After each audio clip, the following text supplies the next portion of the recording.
Hello students, welcome back to our channel NEET Mantra. I am Prince Sharma, your biology faculty and mentor. तो student, हम अपने cell biology को आगे बढ़ाते हुए आज हम डिस्कस करेंगे उसका पार्ट 2। तो हम लोग स्टार्ट करते हैं आपका साइटोप्लाज्म से। तो साइटोप्लाज्म क्या होता है? ये एक सब्सटेंस है, लिक्विड सब्सटेंस है जो न्यूक्लियस के अराउंड होता है और प्लाज्मा मेम्ब्रेन के अंदर होता है। ठीक है, यहाँ पे बहुत सारी ऑर्गेनेल्स होती हैं और बहुत काफी चीजें आपको देखने को मिलेंगी साइटोप्लाज्म में। ठीक है, ये सेल के वॉल्यूम का हाफ होता है और इसमें 90% क्या होता है? आपका वाटर होता है। ठीक है, इसमें आपके आयंस रहेंगे, बायोमोलिक्यूल्स रहेंगे जैसे कि sugar, amino acid, nucleotide, tRNA, enzymes और विटामिन्स। ठीक है, साइटोप्लाज्म ऑर्गेनेल्स में कौन रहेगा? Plastid, lysosome, spherosome, peroxisome, glyoxysome, mitochondria, ribosome, centrosome, flagella और सीलिया। तो इसमें जो सबसे पहले हम पढ़ने वाले हैं वो है एंडोमेम्ब्रेन सिस्टम। एंडोमेम्ब्रेन सिस्टम में आपकी क्या है? 4 ऑर्गेनेल्स होती हैं। पहली endoplasmic reticulum, second Golgi complex, तीसरी लाइसोसोम और फोर्थ वैक्यूल। और जो एंडोप्लाज्मिक रेटिकुलम, गोल्जी कॉम्प्लेक्स और लाइसोसोम होता है, ये काफी इंटरलिंक्ड होती है, काफी क्लोजली रिलेटेड होती है ना।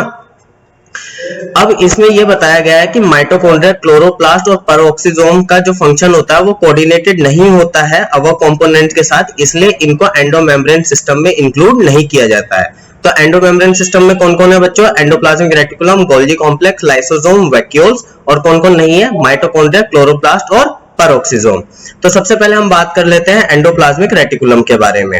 एंडोप्लाज्मिक रेटिकुलम एक नेटवर्क है, या फिर इसको क्या बोल सकते हैं? रेटिकुलम। रेटिकुलम का मतलब होता है नेटवर्क। और किसका नेटवर्क है? छोटे छोटे ट्यूबुलर स्ट्रक्चर्स है जो साइटोप्लाज्म में फैली हुई है, स्कैटर्ड है, और इन्हीं को हम क्या बोलते हैं? एंडोप्लाज्मिक रेटिकुलम बोलते हैं। ठीक है, इसको आप इस तरीके से और समझ सकते हैं कि जैसे आप कभी किसी सिटी का गूगल मैप देखें तो उस पे जो रोड्स आपको दिखेंगी वो बेसिकली क्या है? आप उस सिटी को सेल मान लीजिए, और जो रोड्स का उसमें नेटवर्क फैला हुआ है जिससे जो सिटी इंटरकनेक्टेड है वो क्या है? आपका एंडोप्लाज्मिक रेटिकुलम है।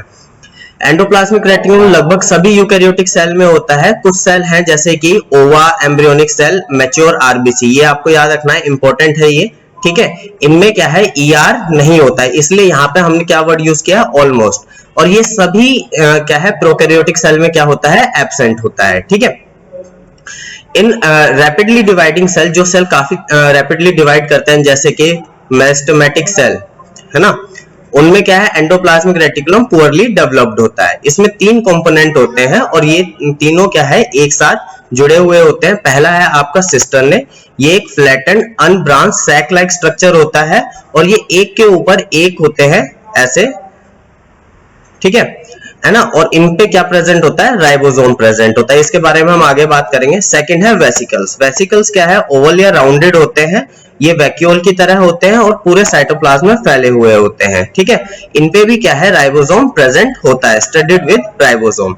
नेक्स्ट है ट्यूब्यूल्स। ट्यूब्यूल्स क्या होते हैं? थोड़े से चौड़े होते हैं, ट्यूबुलर, ब्रांच्ड होते हैं। तो सिस्टर्ने और ट्यूब्यूल्स में क्या अंतर है कि ये ब्रांच्ड है और सिस्टर्ने क्या है? अनब्रांच्ड है ना। और ये कहां प्रेजेंट होते हैं? मेनली आपका सेल मेम्ब्रेन के आसपास प्रेजेंट होते हैं और इन पे राइबोसोम नहीं होता है। तो क्वेश्चन आ सकता है आपके कि कौन कौन से ईआर के एलिमेंट है जिन पे राइबोसोम प्रेजेंट है या जिन पे नहीं है ना।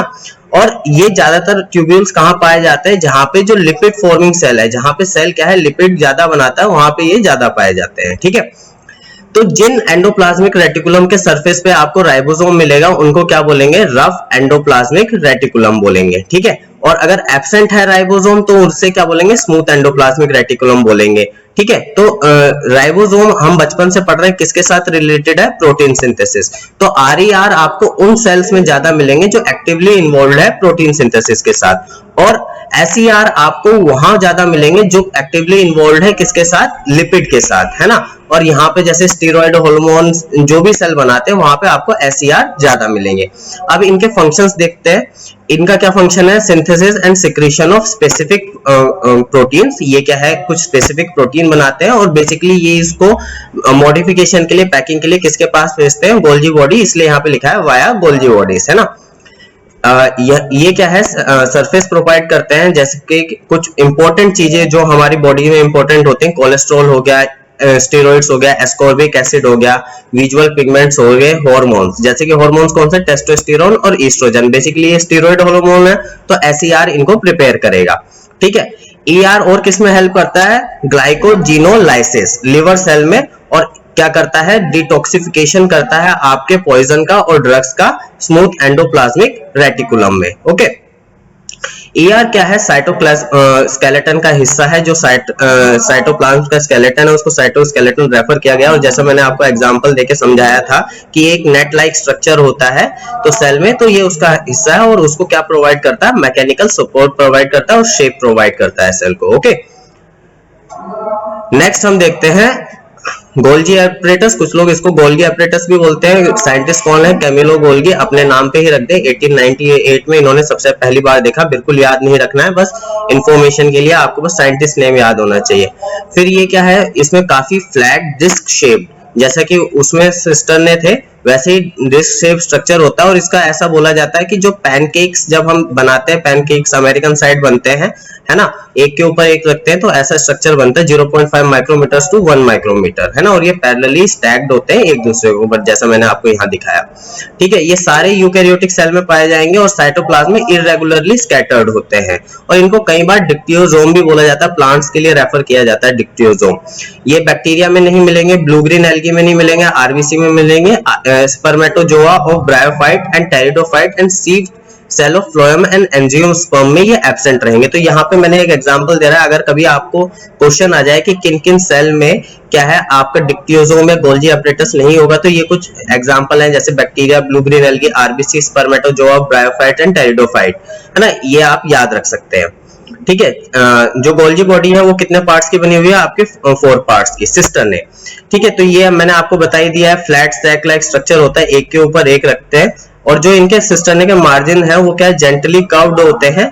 तो क्या है, गोल्गी बॉडी का एक कप लाइक स्ट्रक्चर आता है। ठीक है, जब आप इसको क्या है उसके नीचे देखेंगे, माइक्रोस्कोप के नीचे देखेंगे, और यहाँ पे एक डेफिनेट पोलैरिटी होती है। पोलैरिटी का क्या मतलब है, जैसे north pole, south pole, positive, negative, है ना। तो इसमें क्या है, सिस्टर्ने का एक एंड क्या होता है, कॉन्वेक्स होता है, जिसको हम लोग क्या बोलते हैं, फॉर्मिंग फेस बोलते हैं। तो कॉन्वेक्स मतलब फॉर्मिंग फेस या फिर सिस फेस, है ना। और जो कॉनकेव एंड होता है, जैसे यहाँ पे बताया जेंटली कर्व्ड है, तो कर्व्ड होगा तो एक तो कॉन्वेक्स बन जाएगा, एक कॉनकेव बन जाएगा। तो कॉन्वेक्स कौन सा है बच्चों, फॉर्मिंग फेस या फिर सिस फेस। और सिस्टर में जो कॉनकेव है वो क्या है, मैच्योरिंग फेस या फिर ट्रांस फेस, है ना।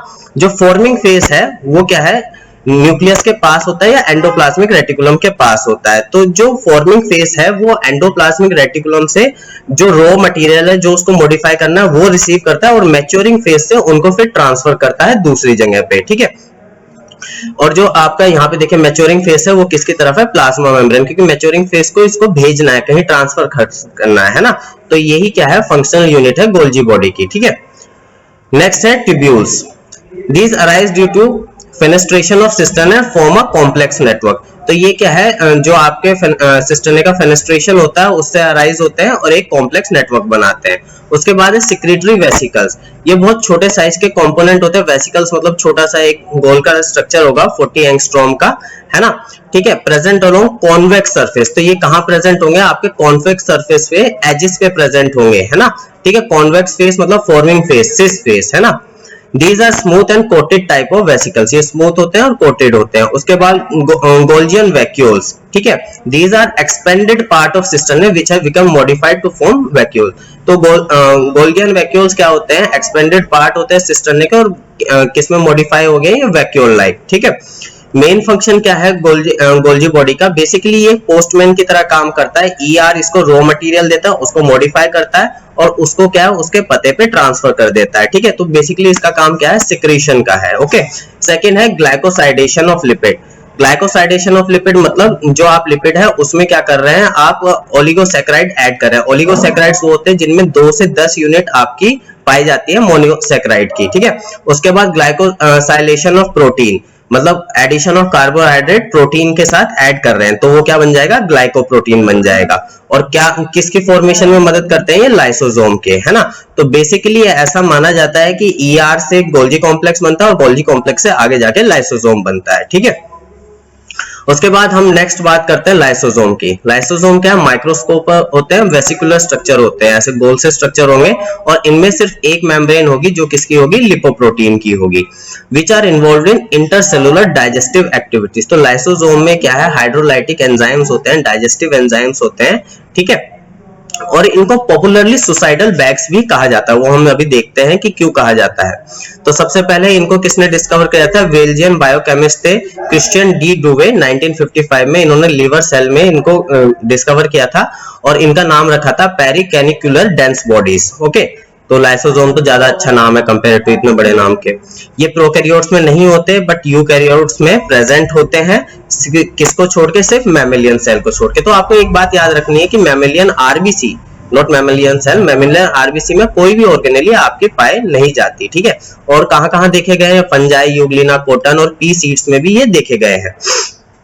और इसमें जैसे कि मैंने आपको बताया हाइड्रोलाइटिक एंजाइम्स होते हैं, हाइड्रोलाइसिस, जैसे लाइपेज, प्रोटीएज, कार्बोहाइड्रेट, जो कि ब्रेक डाउन करते हैं, तोड़ने वाले एंजाइम, ठीक है। और ये क्या है?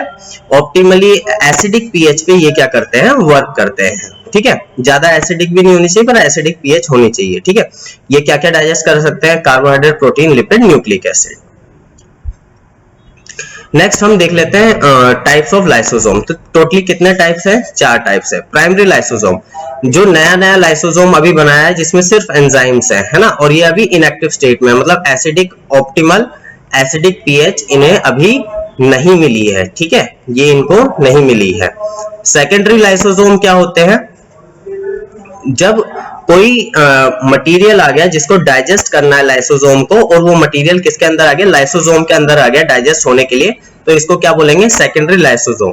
सेकेंडरी लाइसोसोम को आप फैगोलाइसोसोम, डाइजेस्टिव वैक्यूल या हेट्रोफैगोसोम भी बोल सकते हैं। नेक्स्ट है tertiary lysosome. Tertiary lysosome basically क्या है? सेकेंडरी लाइसोसोम में जो भी डाइजेस्ट हो सकता था उसके बाद जो इनडाइजेस्टिबल मैटर रह जाता है लाइसोसोम में, ऐसे लाइसोसोम को हम क्या बोलते हैं? टर्शियरी लाइसोसोम्स या फिर residual bodies. Okay, and last में है ऑटोफैगोसोम। ऑटोफैगोसोम या ऑटोलाइसोसोम, a cell may digest its own organelle such as mitochondria, this process is called autophagy। तो जब सेल अपनी ही ऑर्गेनेली जैसे माइटोकॉन्ड्रिया इनको क्या है? डाइजेस्ट कर लेता है, तो उसे क्या बोलते हैं? ऑटोफैगी बोलते हैं। This acid hydrolysis of digest the organelle, thus it is called autophagosome। तो अपनी ही ऑर्गेनेलीज को ये खा जाता है, तो इसलिए इसको क्या बोला जाता है? ऑटोफैगोसोम बोला जाता है। उसके बाद फंक्शंस देखते हैं। लाइसोसोम ऑफ स्पर्म, स्पर्म के जो लाइसोसोम होते हैं वो क्या है? एंजाइम प्रोवाइड करते हैं जिससे हम एग की मेम्ब्रेन को ब्रेक कर सके, है ना। और एंजाइम कौन सा होता है? हाइलोरुडिनेज एंजाइम, हाइलोरुडिनेज एंजाइम, है ना। ये आप जब ह्यूमन रिप्रोडक्शन पढ़ेंगे तो वहां आपको ये दिखेगा। Lysosome function as trigger of cell division, ये सेल डिवीजन को स्टार्ट करते हैं, इनिशिएट करते हैं by digesting repressor molecule. Repressor molecule वो होते हैं जो सेल डिवीजन को रोक रहे होते हैं, तो उनको डाइजेस्ट कर लेते हैं और सेल डिवीजन स्टार्ट कर लेते हैं। उसके बाद जो कार्सिनोजन है, जो कैंसरस सेल है, उनको ये क्या करते हैं? एनगल्फ करके खत्म कर देते हैं। और इनको सुसाइडल बैग इसलिए बोला जाता है कि जब कोई सेल मान लो इल हो गया या क्या है, वो बाकी सेल को नुकसान पहुंचा सकता है, तो लाइसोसोम बर्स्ट हो जाते हैं जिससे सेल की डेथ हो जाती है और वो बाकी सेल को नुकसान नहीं पहुंचा पाता। ओके, नेक्स्ट हमारे पास जो ऑर्गेनेली है वो है वैक्यूल्स। वैक्यूल्स कहां? वैक्यूल्स इन प्लांट किसने डिस्कवर किए थे? स्प्लेंजानी ने, है ना। नहीं याद रखना है ये नाम। It is non living reservoir bounded by differently और सेलेक्टिवली परमेएबल मेम्ब्रेन। डिफरेंशियली और सेलेक्टिवली परमेएबल मेम्ब्रेन वो होती है जो क्या है? कुछ ही चीजों को परमिशन देती है अंदर आने के और सबको अंदर नहीं आने देती। Non living reservoir, non living मतलब लिविंग नहीं है, और रिजर्वोयर मतलब कुछ स्टोर करती है। और इसकी जो मेम्ब्रेन है टोनोप्लास्ट, ये याद रखनी है, ये इंपॉर्टेंट है। तो जो आपका वैक्यूल है, वैक्यूल में कुछ भी आप स्टोर कर सकते हो, जैसे वाटर कर लिया आपने, मिनरल कर लिया, एंथोसाइनिन पिगमेंट कर लिया, ठीक है। कुछ प्रोटोजोन्स में कॉन्ट्रैक्टाइल वैक्यूल होता है, जैसे हमारा दोस्त अमीबा। अमीबा में कॉन्ट्रैक्टाइल वैक्यूल किस लिए होता है? क्योंकि उसको क्या है? ऑस्मोसिस से वाटर उसके अंदर आ जाता है, जो एक्स्ट्रा फ्लूइड उसके अंदर आ जाता है, उसको बॉडी से बाहर निकालने के लिए वो किसकी मदद लेता है? कॉन्ट्रैक्टाइल वैक्यूल की, एक्सपेल करने के लिए, ठीक है। वैक्यूल में भी सैप वैक्यूल हो सकता है, कॉन्ट्रैक्टाइल वैक्यूल होते हैं, गैस वैक्यूल हो सकते हैं। तो बेसिकली जो वैक्यूल्स हैं वो एक तरीके से स्टोर रूम है, उसमें आप जो स्टोर करेंगे उसके हिसाब से उसका नाम पड़ जाएगा, ठीक है। फंक्शन क्या है? फंक्शन क्या है वैक्यूल का? Osmotic relation of cell. Osmotic relation of cell मतलब जो सेल की जो पीएच है, सेल में अगर कोई वेस्ट मटेरियल है तो उसको सेल से किस में ले लेता है? साइटोप्लाज्म से किस में ले लेता है? ये वैक्यूल में ले लेता है, और उसको सेल को क्या है? एक तरीके से कंटेमिनेटेड होने से बचाता है, और ऑस्मोटिक रिलेशन जो उसके पीएच है, वाटर कंटेंट है ना, उसको मेंटेन करके ये रखता है। जो टर्डिडिटी और फ्लैसिड है, टर्जिड का मतलब होता है फुली, जो सेल क्या होता है बिल्कुल फूला हुआ, तो फ्लैसिड मतलब मुरझाया हुआ, हिंदी में अगर आप समझना चाहें तो, है ना। तो कंसंट्रेशन ऑफ सैप को कौन करता है, वैक्यूल कंट्रोल करता है, ठीक है। नेक्स्ट हम देख रहे हैं माइटोकॉन्ड्रिया। माइटोकॉन्ड्रिया क्या है, अगर सिंगली और इन ग्रुप, अकेला भी हो सकता है माइटोकॉन्ड्रिया और ग्रुप्स में भी हो सकता है, और उसका साइज क्या हो सकता है 0.5 माइक्रोन टू 0.2 माइक्रोन, और ये सेल टू सेल एक्टिविटी पे वेरी करता है। तो बेसिकली सेल की जो फिजियोलॉजिकल एक्टिविटी होगी, अगर कोई सेल ज्यादा एक्टिव है, उसको ज्यादा एनर्जी की रिक्वायरमेंट है, तो वहां पे माइटोकॉन्ड्रिया ज्यादा पाए जाएंगे। माइटोकॉन्ड्रिया को हम सेमी ऑटोनोमस ऑर्गेनेली भी बोलते हैं, because it has separate protein synthesis machinery independent of nuclear control. तो बेसिकली जो माइटोकॉन्ड्रिया है वो खुद से डिवाइड हो सकता है, उसको न्यूक्लियस की रिक्वायरमेंट नहीं है डिवाइड होने के लिए, इसलिए इसको क्या बोला जाता है, सेल्फ ऑटोनोमस ऑर्गेनेली बोला जाता है। इसके पास अपने 70S राइबोसोम होते हैं, ठीक है। तो ये अपने आधे काम खुद से कर सकता है। इसको सबसे पहले किस में देखा गया था, स्ट्रेटेड मसल में देखा गया था, कॉलिकर ने 1880 में देखा था, और इसको हमने क्या बोला था, सैक्रोसोम्स बोला था, ठीक है। माइटोकॉन्ड्रिया पे आपको याद होना चाहिए डबल मेम्ब्रेन बाउंड स्ट्रक्चर है, आउटर मेम्ब्रेन और इनर मेम्ब्रेन, है ना। तो बेसिकली आप एनसीईआरटी में देखेंगे तो आपको माइटोकॉन्ड्रिया इस तरीके से देखेगा। तो जो इनर मेम्ब्रेन होती है वो क्या है, कर्व्ड होती है, जिससे सरफेस एरिया इंक्रीज हो जाता है, और आउटर मेम्ब्रेन क्या होती है, इसकी स्मूथ होती है, ठीक है। इनर कंपार्टमेंट के अंदर जो आपको मटेरियल मिलेगा उसको क्या है, मैट्रिक्स बोला जाता है, ठीक है। आउटर मेम्ब्रेन बेसिकली क्या है, लिमिट करती है बाहर से आने वाली अंदर की चीजों को, ठीक है। उसके बाद ये जो इनर मेम्ब्रेन पे इनफोल्डिंग्स है, ये जो इनफोल्डिंग्स आपको दिख रही हैं, ये क्या है, क्रिस्टे हैं, है ना। और बेसिकली जब हम लोग रेस्पिरेशन पढ़ेंगे, सेलुलर रेस्पिरेशन पढ़ेंगे, तो वहां पे इनका फंक्शंस आपको पता चलेगा कि ये क्या है, बेसिकली इन्वॉल्व होती है एटीपी फॉर्मेशन में, ओके।